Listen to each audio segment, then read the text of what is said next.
Hello and welcome to the Success with Savitha podcast, where we share hot tips on how to do life and business without losing your mind.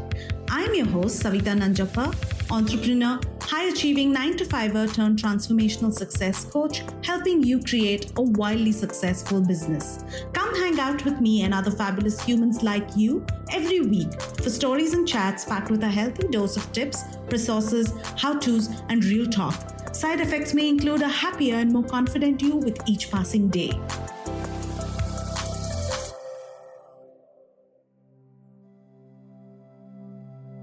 Hi, and welcome to the Success with Savitha podcast. And in today's solo episode, I'm going to be talking about daily rituals for success.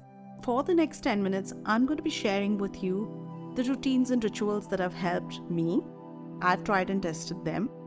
And the routines and rituals of the most successful people in this world. So let's get started. The first thing I want to tell you is how you spend the first few hours of your morning can set the tone for the rest of your day. And it's true, like if you start a slow morning, you wake up late, you're already behind schedule, then you have a slow breakfast, maybe you spend some time on social media or even Netflix, and then you kind of have your lunch and then think about work. And if it happens quite often, I'm not talking about this one-off day, but I'm talking about, and this is how you start your regular daily routine, you've already lost half the day. Now, it really depends on what work you do and what your lifestyle is like. Maybe you're a DJ who works in the night and it's perfectly okay for you to start your day in the morning like this. Again, it depends on your profession, but I'm the first one to tell you that how you spend the first few hours is important. Some of the world's most admired, creative, and successful people rely on their own morning routines to ensure their days are as productive and fruitful as can be.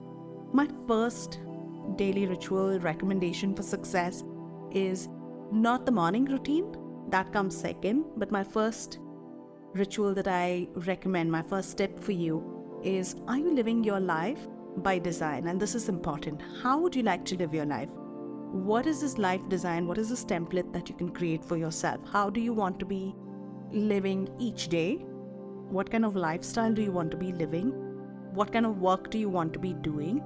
It's time for you to really think about that and create this life design, which is going to be your North Star, which takes you closer towards, you may not be there today, but that's the direction that you'll want to head in. That's really step one. Begin by writing out this vision for your life, creating this life design, and then comes the other rituals. Step two is, yes, figuring out how you start your mornings and how you set yourself up for your work day. And what are those important things that you do? 1, 2, 3 things that you do before your work day even starts. That's important for you to think about. And that's something that I would highly recommend that you spend time not just thinking about, but implementing step by step. So step 2 is think about how you start your day. Step 3 is to commit to rituals. And these can be things that you do, which ground you, which anchor you, which center you, and is part of your toolkit to manage your energy levels, to manage stress, and to be able to manage your workload as well. So have rituals, commit to rituals that work for you, and that would be taking some time in the morning to make your cup of tea and sit down, or coffee, and sit down with your newspapers. It could be that morning walk that you take. It could be, the conversation that you have with the loved one. Create rituals. That is a sign, that's a signal for your mind, and which is constantly anchoring you and grounding you, where you end up prioritizing the things that are most important.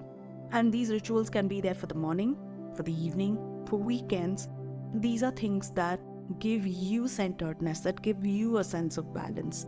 Marie Kondo, who's the author of The Life-Changing Magic of Tidying Up, also has her own ritual. She says, when I get up, I open all the windows to let fresh air in and then burn incense. I strive to keep my home comfortable and filled with clear energy throughout the day. So starting my morning with these rituals keeps me on track. The ritual 4, or step 4, is to incorporate some form of exercise, physical movement into your day. And it need not have to be in the morning. It's just into your day where you're taking some time out for a walk, for spinning class, for a workout in the gym, but you end up incorporating physical movement into your daily routine. It helps you feel good, it keeps your body fit, and it helps you with long-term benefits, health and wellness benefits as well, and it's good for your mental health well-being and emotional well-being. The next one is set up small practice of at your work desk where there are one or two things that you do, which could be saying a prayer for gratitude, setting your intention for the day, maybe listening to a certain type of music before you start your day, writing in your journal, writing down your to-do list. You can set up small practices that you do at your desk when you get to your desk. Like for me, I cannot start my morning by diving right into a coaching call. I need to center myself and ground myself before I start that call, because there's a lot I'm giving to my client. And usually I take a moment to think about my call, what my client needs the most that day. But also that time is for me to, I have a playlist that I listen to which has it's soothing, calming music. I put that on. Sometimes I light a candle.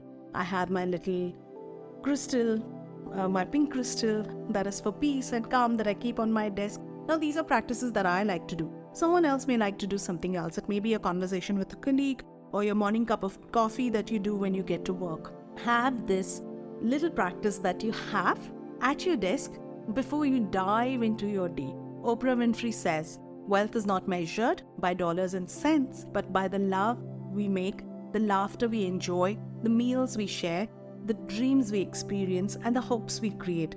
Oprah's morning routine also involves a practice of gratitude.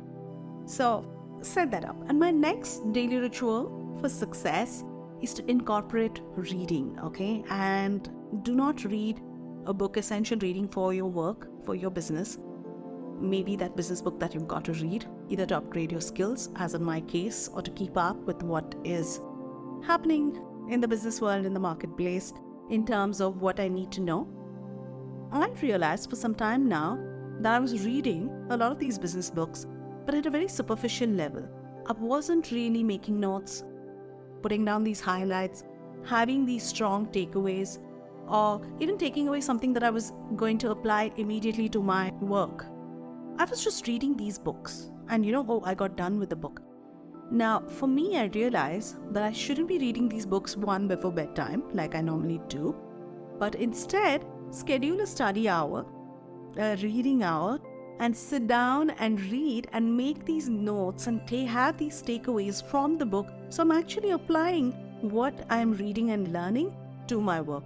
So incorporate a habit of reading. This is a long-term success habit that you can build. If there's one habit that you can build, do read. It just opens up your mind, your perspective, and your horizon, and you learn so much. And it is must, as part of your learning curve, reading is something that you must incorporate into your routine. And that's my advice to you. Not all of you may be readers, but it's a worthwhile habit to pursue and invest in. My next suggestion for a ritual is to create a toolbox of routines that help you when you're stressed, when you're feeling a sense of emotional imbalance, is to have this little toolkit which is for your well-being and self-care, which can have, meditation practices, journaling, something that you read, your go-to read maybe, which just puts you back in the right mindset, maybe a set of podcasts that you listen to like this one, maybe it is some mantras that you follow, that you read, quotes that you look at. But build this toolkit. Have this little go-to toolkit that you use during the course of your day for your self-care, for your mental well-being.